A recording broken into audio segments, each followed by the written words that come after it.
Hello, my name is Reba Teel. I was born in August in 1933 in Longwood, Missouri, which is a little town close to Sedalia.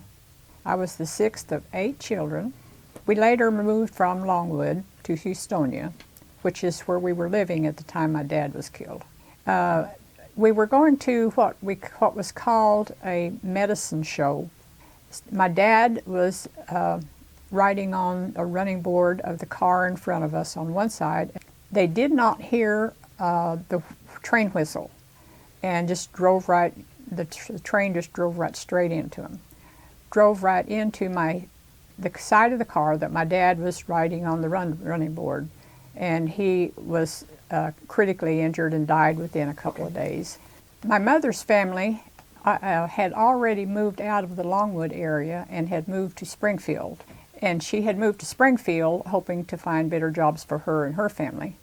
So she bought a little farm down in the little town of Nixa, south of Springfield. In that house, we also had square dances. We rolled back push the furniture back against the wall and put sawdust on the floor, bring in a fiddle player, maybe 2 fiddle players and a guitar, I don't know what else, maybe a banjo. They had their own little string band, and just play music into the night and do square dances all night long. It was in this particular farm at Nixa.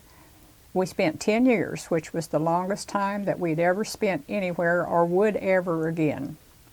And then she moved us into Springfield city. First time we'd ever lived in a city. And we were just little, what I call little hoodlums, I guess, because we had little supervision. We really didn't have much in the line of social skills because we'd always lived just the family alone, no neighbors, that we played with or anything. Moved into town and there was kids everywhere. And so we just thought we were just in heaven, just having that many neighbors to play with. But the mothers of the kids didn't really like us too well because we were a little wild for their kids, which had not seen the likes of us.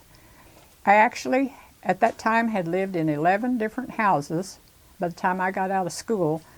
After high school, my friend Midge and I was working at what we call a little juice joint that sold juice and sandwiches.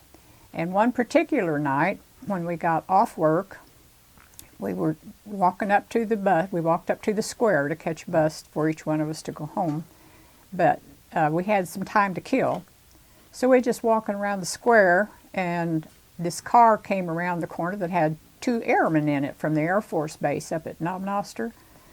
They stopped and wanted to know if we'd get in the car with them, that they didn't know much about the town and that we could tell them where to go. So, why not? The bus is not here anyway. So we crawled. I made the first choice. I got in, I picked out Richard Teel. I didn't know it at the time, that's who he was, but there was 2 guys in this car, and I walked right by Midge and just went over and sat in the car by Richard. Anyway, this turned into a love affair for the 2 couples, and we got married in that fall. We moved to Nebraska after he got out of the Air Force. Talked to him finally. We did have 2 sons up there. We had Tom and Scott.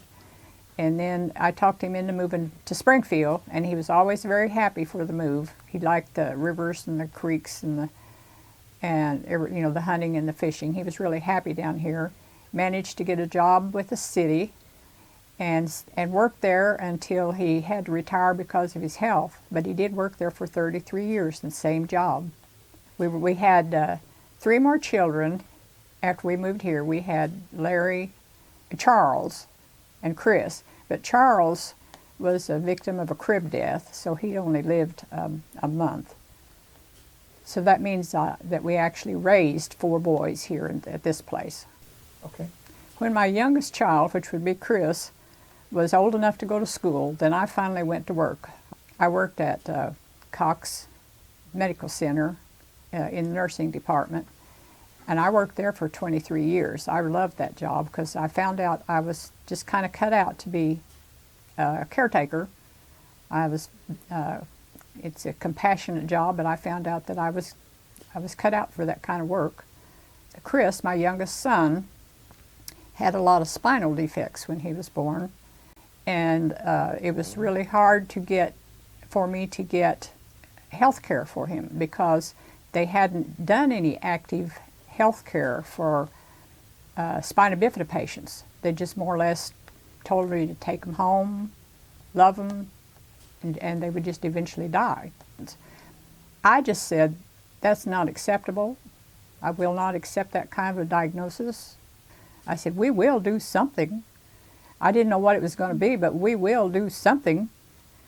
We had one surgery when he was 3 years old. His first surgery that was 3 years old, that where they went in and actually did manage to close the hole in the spine, which they didn't think they could do, but they found out they could after they got in there. And then by the time he was 12, they had to take off the lower part of his left leg. So at first he was in braces trying to save the leg, and then they had to put on a new leg.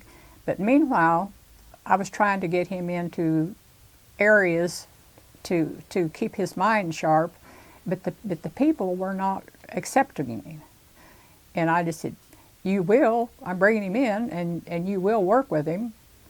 And he got to where he just expected that if I said he was going to do something, it was going to happen. So at that time, all three of the boys had been to romper room. So when it was Chris's turn, I said, he will go to romper room. But when I got there and they saw the handicap, they said, he can't come in. He can't be on the program. We don't have handicapped children on the program. And I just thought all of a sudden, I thought, no, you don't. And come to think of it, all the years that I've had my children in here, you've never had any different ethnic children either, have you? You've just had what you call your perfect children. And I remember the directors and everything were just stuttering and stammering like, nobody's ever brought that up before. You know, how come we finally had to have somebody bring that up? I said, so he will stay here. He will be on your show. And so I just thought, whatever he wants to do and whatever he can do, I will see to it that he can get the job done. Now, for myself, I never could get into the feminine things that people enjoyed, like makeup parties or even cooking. I didn't like to cook. I didn't like to raise flowers. There was just so many things that the style didn't matter to me. I just really didn't get into any of that. I didn't do the manicures and the pedicures and all that stuff, but I did find out that I enjoyed sewing, and from the sewing came quilting. And I had counted at one time up to 200 quilts that I made. Since we didn't we didn't have any girls, we just had boys, I was really ready and happy to see our daughters-in-law come along. First, Tom married Paula, and then Scott married Patty, Larry married Betty, and Chris married Tammy. And many years have gone by, and they're all still married. And I love that. I love the continuity and the longevity of their marriages. And love the girls. They're wonderful wonderful daughters-in-law. And we have grandchildren and great-grandchildren. I am an avid church member. I feel like my faith is what has carried us through all these years, all the trials and the tribulations and everything. I have a great amount of faith to call on. If I have troubles, I have a great need to love my family and to try to get across to everybody. I want everybody to understand that family and family connections are just the most important thing there is. And I love you, every one of you. Bye-bye.